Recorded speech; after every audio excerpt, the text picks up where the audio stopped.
तेबे पीएम किसान चाषी मानक पई आसिला खुशी खबर 19तम किस्ती सह आपण मानकु मिलिबाकु जाउची अतिरिक्त 3000 टंका।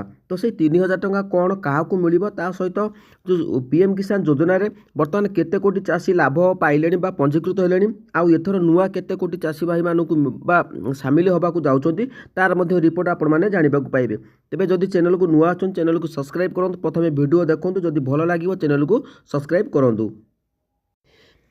तेबे प्रथमे आपण माने देखि पारथिबे जो 18तम किस्ती समय 9.4 कोटी चाषी को यह योजना लाभ दि जाइथिला। यही योजना प्राय 12 कोटी कृषक पंजीकृत होइचंती। एबे देखिबाकू बाकी रहला कि एथर किछि चाषी को जोग करा जिवो किंबा कटा जिवो। आपण माने जानिथिबे जो माने पीएम किसान अप्लाई करथिले सेमानक ना धीरे धीरे पंजीकृत होगा लिस्ट रे आसिलानी। तो वर्तमान समय लिस्ट अपडेट होइने, जहाँ भी अपडेट मुझे जो अपडेट आसीथिबो मु आपण मानकु बतैदेवी नुआ लिस्ट। तो नुआ लिस्ट आसवा गले डिसेम्बर अधा पा 15-16 पर अपडेट आसीजिवो, जहाँ अपडेट मो पाखर अच्छी अपडेट आसीने मु आपण मानकु बतैदेवी। किंतु जहाँ भी आपण माने निजे भी देखि जानि पारथिबे अधिकांश मते कॉल आसुची जे पीएम किसान योजना आमे बा अप्रूवाल हो जाइए, तेबे सेमानकु मध्य मिलिबाकु जाउची। तेबे कहि रखुची जो अतिरिक्त 3000 टंका आसीबो तो केउ मानकु पाइबो कोन करबाकु पड़ियो तार मध्य मु अपडेट आपण मानकु देई दउची। तेबे 19तम किस्ती सहित देशर कोटी कोटी कृषक 2 गुण सुख पाइबे। 60 वर्ष बयस पूरण करथिबा चाषी अकाउंट रे 19तम किस्ती सहित मानधन योजना 3000 टंका देबाकू योजना करुछंती।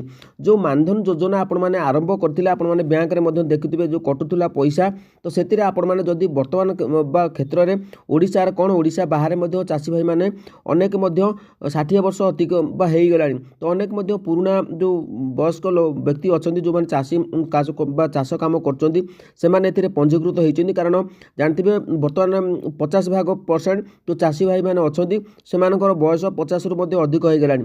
तो जदि मानधन योजना रे आपण माने स्कीम करिथिबे तेबे निश्चित भाव में 19तम किस्ती रे जो मानकर 60 वर्ष हो जाई सेमानकु मिलिबाकु जाउची। किंतु आपण मानकु मानधन योजना रे आपण माने निश्चित भाव में जो योजनाटी अछि सेतिरे आपण माने शामिल होई जांतु। कारण एथिरे निश्चित भाव में आपण मानकु बेनिफिट मिलिबा 60 वर्ष अधिक होई गले। तो जदि मानधन योजना विषय अधिका पाई जानिया पाई चाहुचंती तेबे कमेंट रे आपण मानकर मतामत दियंतु। तो जे अपडेट मु आपण मानकु देई देली, कारण आपण माने निश्चित भाव में जानिथिबे कि नाही। तो तणु करी मो चैनल रे अधिक जो सब्सक्राइबर माने अछंती से माने पीएम किसान योजना जड़ित अछंती। तो पीएम किसान योजना रे जहाँ भी प्रश्न पचारिया पाई चाहुचंती डिटेल्स सह कमेंट दियंतु।